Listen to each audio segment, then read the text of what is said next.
I notice a lot of artists use Pinterest for their reference photos, and that's really a pretty good place for it. I use it a lot. There's a lot of good pictures on there.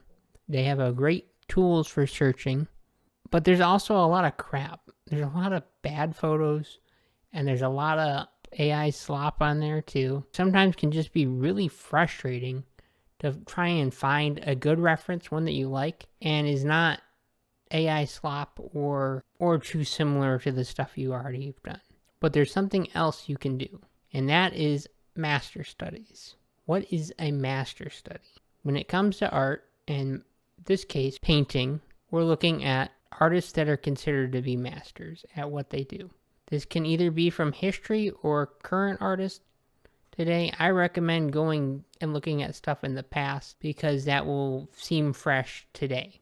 So what I'm going to do is do a master study, and why I'm doing that, I'm going to tell you about reasons to do master studies, and then at the end of it, I'm going to talk about what I learned from the master study that I did. I have 4 reasons why you should study the masters. The first thing is they already have things figured out. They spent hours practicing, doing their own studies, painting from life, learning different fundamentals, and they probably have better composition. They probably have great color or lighting and several other fundamentals. They've spent hours of practice, and some of them spent hours or days even prepping for some of their paintings that they've done. Some of them, they will just whip it out and they just make it.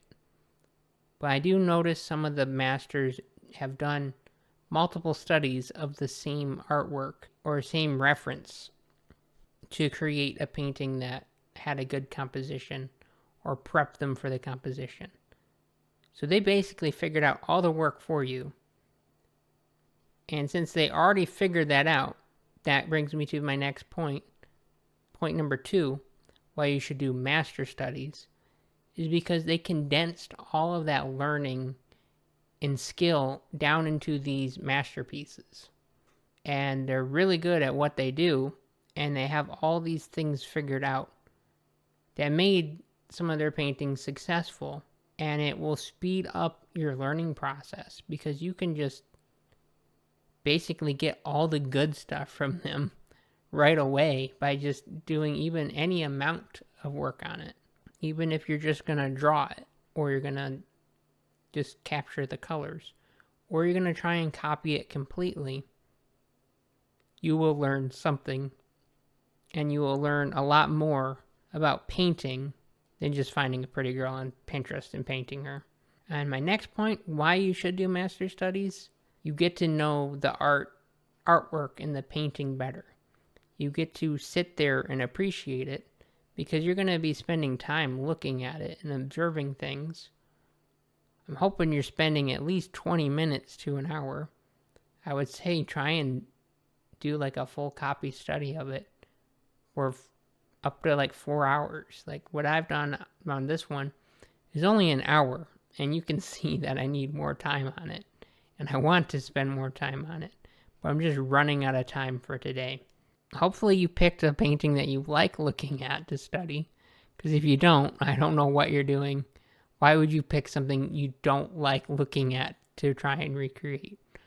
So hopefully you picked one that you like a lot, and you will start to appreciate it and find out what you like about it. Maybe it will draw you in. Maybe it moves you in a certain way. Maybe it will inspire you to create something new or something based on it. Or you will take a lesson that you've learned from it and apply it to your other work. And the 4th point, which is very similar to my 3rd point I made, is doing studies will force you to observe and notice things and details. Things that you might not have otherwise by just looking at it at a glance. It's forcing you to slow down and be with the artwork. And you can start to maybe figure out, why does this painting work so well? Why is this so good? Why are they considered a master? And you will hopefully figure that out over time.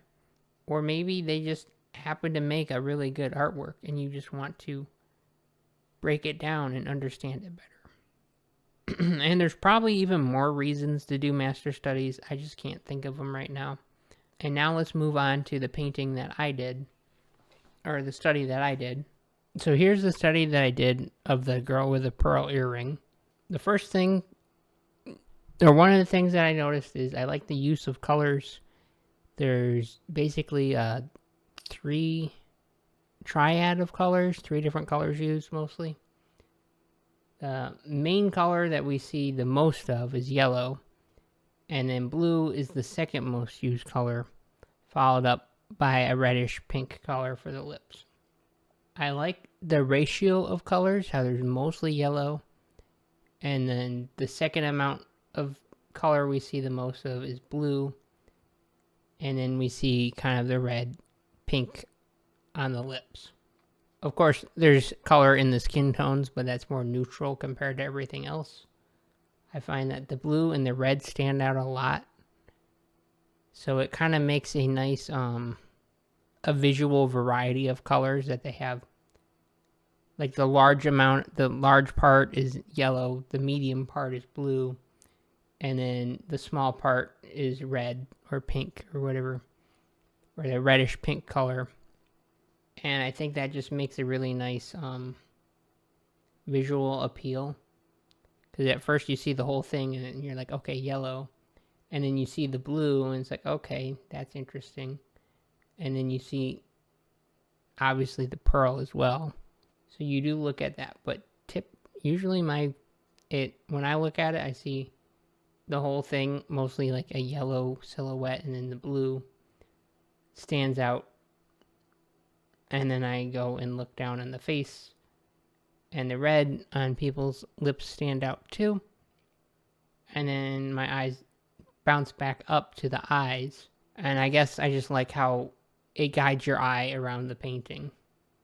And then the second thing is I like the gaze the girl has on the viewer, because you're basically looking right at her in the eye. It's almost like she's trying to tell you something or say something to you, or just curious. And I find that really captivating and draws me in.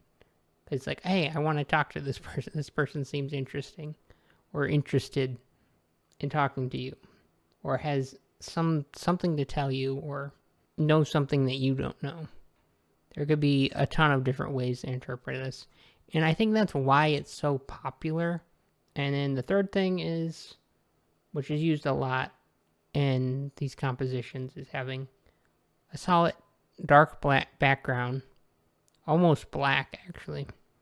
But I just really like how it forces you to focus just on the portrait and nothing else to distract you from it. And it really just makes the lights pop. The highlights pop in it as well. And there's probably more things that I could break down on this. I guess the lighting is nice. I like how it's 3/4 view and the lighting's coming from the side, or kind of the front of her face, but we can see like the side of her head as well. So it makes a nice strong shadow shapes there too.